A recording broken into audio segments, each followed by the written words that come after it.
నేను అడుగుతా ఉన్నా, 20 మాసాలు దగ్గర 22 మాసాలు అయిపోతూ ఉంది అధికారంలోకి వచ్చి ప్రభుత్వం.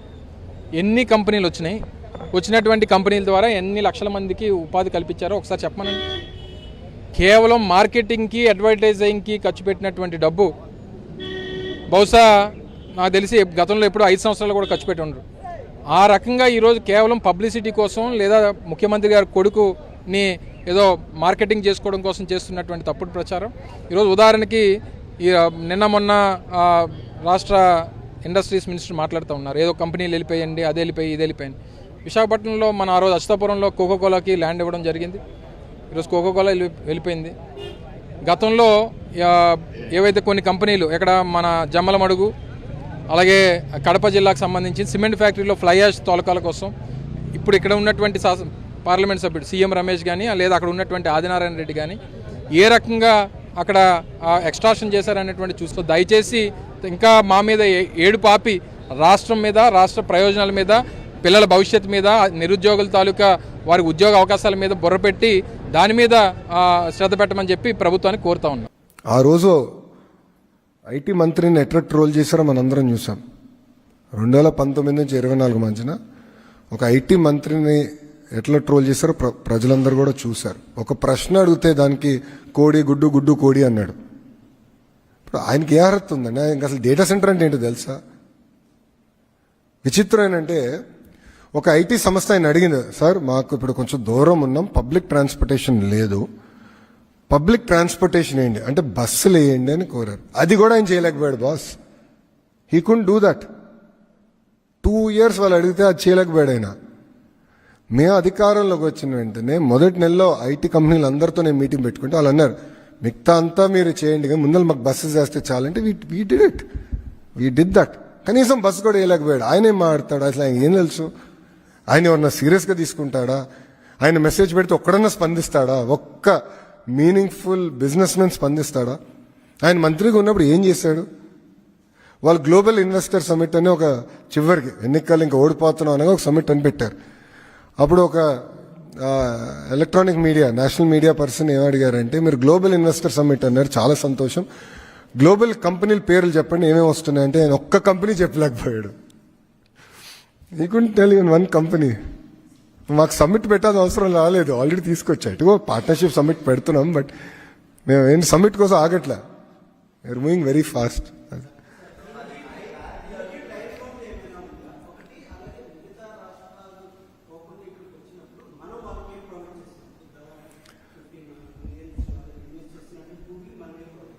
ఇప్పుడు మొదటి ప్రశ్న ఏంటంటే 5 సంవత్సరాల్లో 15 బిలియన్ డిప్లాయ్ అయిపోతుంది.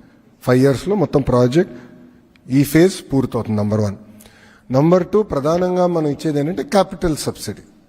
క్యాపిటల్ సబ్సిడీ అనేది ఇతర రాష్ట్రాలతో కూడా మనం పోటీపడి క్యాపిటల్ సబ్సిడీ ఇస్తాం.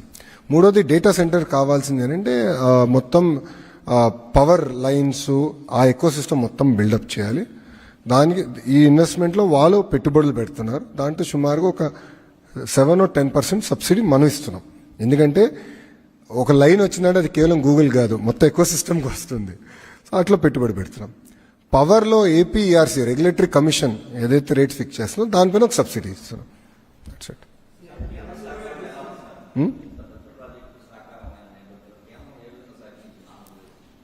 చెప్పే కదా, డబుల్ ఇంజిన్ బుల్లెట్ ట్రైన్. నిన్న అనౌన్స్మెంట్ కూడా చూస్తే మీకు అర్థమై ఉంటుంది. అశ్విని వైష్ణవ్ గారు వచ్చారు, నిర్మలా సీతారామన్ మేడం గారు వచ్చారు, గౌరవ ముఖ్యమంత్రి గారు ఉన్నారు. అంటే ఈ ప్రాజెక్ట్ కేవలం ఆంధ్ర రాష్ట్రానికే కాదు, దేశానికి ఎంత ఇంపార్టెంట్ ప్రాజెక్ట్ అనేది మీకు ఒక్క ఫోటోతో అర్థమై ఉంటుంది. సో ఇది చాలా సీరియస్గా తీసుకున్నారు. They are all very happy. అంటే మేము ఎంత సీరియస్ తీసుకుంటామంటే ఒక ప్రోగ్రామ్ ఏర్పాటు చేస్తే కేంద్ర మంత్రులు కూడా సెండ్ ఆఫ్ ఏ మంత్రి ఇవ్వాలని మేము ముందలే ప్లాన్ చేసుకుంటాం. ఎందుకంటే వాళ్ళు కూడా సహకరించారు. ఇప్పుడు నిజంగా చెప్తున్నా, ఫైనాన్స్ మంత్రి గారు, కేంద్రంలో ఫైనాన్స్ మంత్రి గారు ఈ ప్రాజెక్ట్ కోసం మేడం గారు fully supported. He said, Babu garu, this is the best thing data centers అనేది, we have to take a position. And మీరు చూస్తే కేవలం ఆంధ్ర రాష్ట్రం కోసం తీసుకొచ్చిన పాలసీ కాదు, దేశం కోసం తీసుకొచ్చిన పాలసీ అది. సో గతంలో ప్రైవేటైజేషన్ ఆఫ్ ఎయిర్పోర్ట్స్ కూడా చేసినప్పుడు చాలా మంది విమర్శించారు. చూడండి ఇప్పుడు ఎయిర్పోర్ట్లు ఎంత అద్భుతంగా ఉన్నాయో.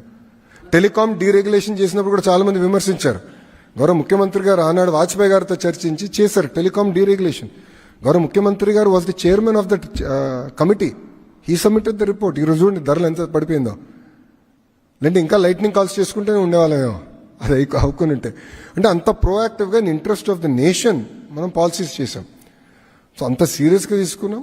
అందుకే నేను మీరు చూస్తే మంత్రులందరూ కూడా వచ్చారు, వాళ్ళ ఎండార్స్మెంట్ కూడా ఉంది. ముందు ముందు ఇంకా ఈ డబుల్ ఇంజిన్ బుల్లెట్ ట్రైనింగ్ ఎంత స్పీడ్గా వెళ్తుందో మీరు చూస్తారు కదా. Boss Arcelor Mittal we got it done. Visakha ఉక్కుని ప్రైవేటీకరణ జరగకుండా మేము ఆపాం. రైల్వే జోన్ పూర్తి చేసాం.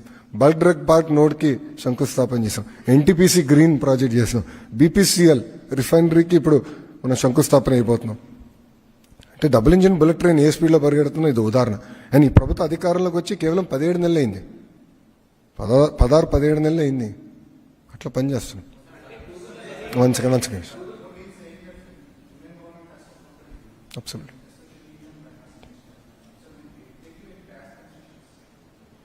Absolutely. No, we do capital subsidy. We have done like how we do for any project, like how we have extended certain amount of subsidy for Kia in the past, for various other players. We have extended similar subsidies to them. Government of Andhra Pradesh. There's a lot of discussion on whether we should give tax breaks for data center developers in India, and there's a very large discussion happening at the federal level. They are also very serious about this, but not for this specific project yet. Whenever a policy comes, it will apply for every project. It's not just for Andhra, no? It's for India. Yes, discussions are still going on. No, I'm sorry, I should let other people speak.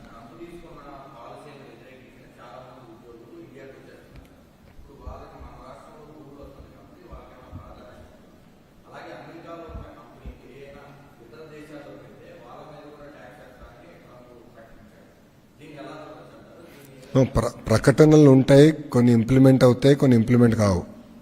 So గతంలో అదంతా చూసాం. So దానికన్నా ఏంటంటే మనం ఇక్కడ GCCs ఏర్పాటు చేయాలి, GCC eco system చేయాలి.